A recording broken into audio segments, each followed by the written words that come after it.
Olá, bom dia, seja muito bem-vindo ao nosso programa de hoje. E é preciso eliminar criadouros do Aedes aegypti também no campo. Produtores rurais podem ajudar nessa luta. Em Votuporanga, por exemplo, visitas de agentes de endemias e zoonoses são feitas regularmente. E você também vai ver como é possível criar peixe e cultivar hortaliça no mesmo espaço. A ideia está sendo aplicada por alunos de uma escola de Votuporanga e tem chamado a atenção de agricultores. Exportação de carne suína segue em ritmo acelerado. A economia também movimenta a produção de grãos, que este ano deve ultrapassar os 210 milhões de toneladas. E também vamos te ensinar a preparar uma sobremesa deliciosa e feita com ingrediente que muita gente adora. A receita de hoje é brownie de chocolate. Fique com a gente, porque o Notícias do Campo está apenas começando.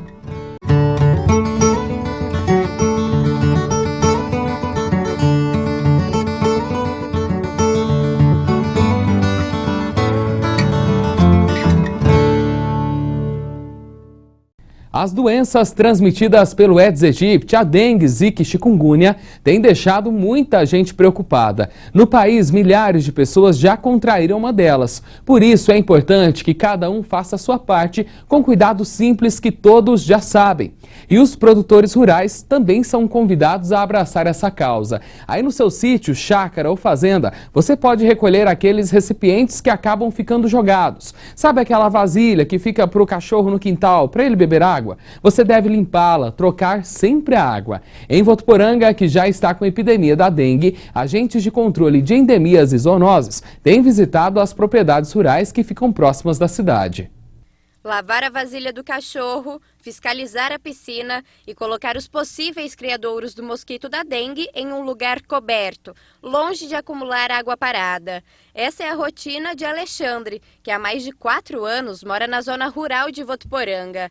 Desde quando se mudou para a propriedade, separa semanalmente os recicláveis e leva para um lugar apropriado na cidade. Fizemos uma adequação, tem um tambor grande de 200 litros, plástico, onde ele é todo perfurado, né, para não acumular água, e todo o material descartável, PET, latas, nós jogamos aqui dentro. E aí, todo final de semana a gente faz essa separação e leva para Ecotudo.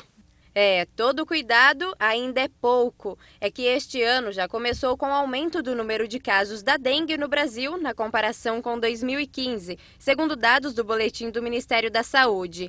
Sinal de alerta, ainda mais para quem já teve na família casos da doença. Meu filho, há 3 anos atrás, também adquiriu dengue na área de cobertura de risco da cidade, onde ele fica na residência da minha mãe. Em Votuporanga, que já decretou o estado de epidemia da dengue, com mais de 400 casos positivos da doença, e ainda notificou 2 casos suspeitos de Zika vírus e 1 da febre chikungunya, a atenção é redobrada, incluindo a zona rural. A gente faz todas as chácaras para orientar os proprietários dos cuidados que eles têm que ter, com os tanques de água para os animais, com os locais que podem acumular água. Mas o que preocupa são as propriedades que ficam a mais de 100 metros de distância da cidade. Nesse caso, a vistoria é feita de outra maneira. A gente orienta eles a manterem sempre limpinho o bebedouro de água dos animais de estimação que eles têm, a estar olhando dentro dos tanques de água, né, de animais também, no caso das vacas, dos cavalos, para colocar peixinho ali dentro, porque é difícil estar lavando sempre, né? Então colocar peixinho, manter peixinho lá dentro, que não causa nenhum problema para o animal e mantém livre de larvas. De acordo com o último boletim epidemiológico divulgado pelo Ministério da Saúde, a região sudeste é a que até o momento registrou o maior número de casos prováveis de dengue, febre chikungunya e zika, seguida das regiões nordeste, centro-oeste, sul e norte. E a produção brasileira de grãos deve ultrapassar os 210 milhões de toneladas na safra 2015-2016. O volume representa 2,6 milhões de toneladas a mais do que a safra anterior. As estimativas estão no levantamento da safra divulgado este mês pela Companhia Nacional de Abastecimento, a Conab. A área plantada em todo o país deve ultrapassar os 58 milhões de hectares. A pesquisa do 6º levantamento foi feita entre os dias 21 e 27 de fevereiro. Meu nome é Alexandre, sou estudante de arquitetura e urbanismo e hoje eu vou dar uma dica sobre pergolado. O pergolado é uma estrutura com a finalidade de vedar o sol em certos períodos do dia. Só que nesse caso a gente está construindo um pergolado só com o objetivo de estrutura, onde ele vai suportar o peso das plantas que vão vedar o sol e melhorar o ambiente. Essa é uma estrutura muito econômica. Ela está sendo feita de arame, tela, gancho número 12, bucha comum número 12 e o modo de fixação é bem simples. Primeiro fixa-se os ganchos e as buchas na parede de 1 em 1 metro. Lembrando que esse vão é de 5 metros. Para vão maiores é indicado colocar uma distância menor, 50 centímetros entre os ganchos. E assim passa-se o arame em cada gancho, de um lado para o outro, cruza-se a tela e em cada intersecção da tela com arame é amarrado um arame mais fino, número 18, para fixar a tela no arame, para ela ficar esticada e suportar o peso da planta.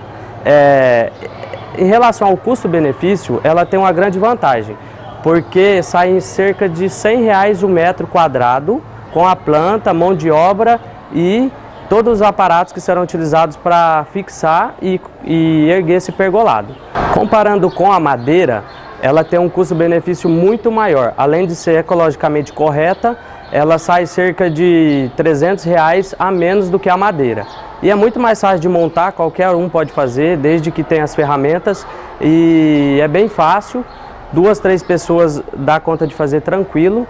E a mão de obra é bem menos solicitada, tem bem menos peso.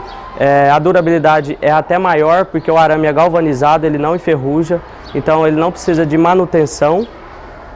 A única coisa que deve se observar, com o passar do tempo, esse arame ele pode ir cedendo, então só tem que apertar mais essas buchas e esses ganchos na parede.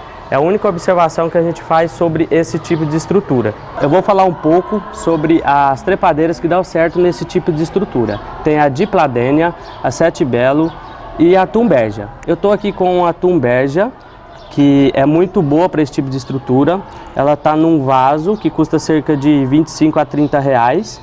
E ela, em torno de 1 ano, a duração dela para ela cobrir toda essa tela, para ela cobrir uma estrutura de 100 metros quadrados, que é a estrutura que a gente tem aqui. Então, se a sua estrutura for bem menor, o tempo de cobertura também vai ser bem menor, mas para uma estrutura de 100 metros, em torno de 1 ano.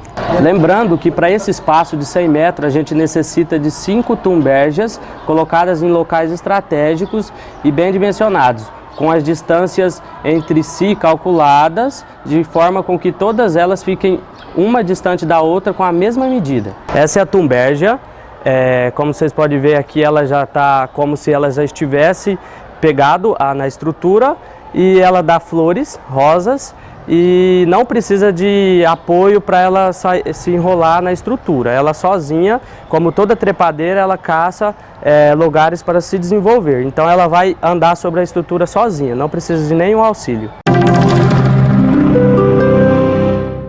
E aqui em Votuporanga, 2 alunos de uma escola técnica desenvolveram um projeto de aquaponia, um sistema de criação de peixes com cultivo de hortaliças. Eles garantem que essa ideia traz diversos benefícios, tanto pelo lado econômico quanto pela possibilidade de se ter 2 culturas ao mesmo tempo. Nós fomos em busca de entender melhor essa ideia e quem traz os detalhes para a gente é Gabriele Ferreira e Dante Parra. Já imaginou fazer a própria plantação de hortaliças sem precisar de terra e ainda conseguir criar peixes com a mesma água em que elas são cultivadas? Com a aquaponia, um sistema fechado que une a aquicultura com a hidroponia, é possível. Isso é o que estes alunos de Votuporanga, que fica a mais de 520 quilômetros da capital, estão desenvolvendo para um projeto de conclusão de curso. A gente põe um tanque de peixes e uma bancada de hortaliça por cima da argila expandida, que é uma coisa artesanal que eles usam em flor, em tudo. Aí tem uma bomba que ela puxa todos os restos dos peixes, que são as fezes, resto de ração que se alimentou eles. Aí essa água cai na bandeja, na bancada, e a argila expandida ela transforma todo esse componente que é amônia, transforma em nitrato, que é nutriente para a planta. Aí a planta cresce e devolve a água limpa para o tanque de peixe. Com esse sistema, é possível, por exemplo, fazer com que a alface fique pronta para o consumo em 40 dias, 20 a menos do que quando cultivada na forma tradicional. Com isso, é possível 4 colheitas a mais por ano. Por isso, a técnica pode ser interessante tanto para casa quanto para a agricultura. É um projeto ainda recente, ele é inovador, ele está sendo aplicado agora nesse momento, né, durante esses anos passados aí, principalmente no Canadá, Austrália, Estados Unidos, aonde começou-se a desenvolver a atenção para esse tipo de cultura. E agora, a questão de 2, 3 anos atrás, que a Embrapa encampou esse projeto e está desenvolvendo ele em todos os níveis, seja para pequenos produtores como para grandes, e também para ser desenvolvido em residências e apartamentos. Então eles estão chegando a algumas conclusões para tentar fazer com que o sistema seja o mais viável possível. Giovana e Matheus, que estão concluindo o curso técnico em agricultura, escolheram essa produção justamente por ser pouco conhecida. Para a construção do ambiente não precisaram de muito. O custo total ficou em média R$ 700, investidos em uma bomba de motor, caixa d'água, tambores de plástico, sombrite, canos, argila expandida, peixes e mudas de hortaliças. A gente usou uma caixa de água e 2 tambores que tratava das vacas. Aí a gente montou uma bancada com hortaliças e na caixa d'água a gente colocou peixe.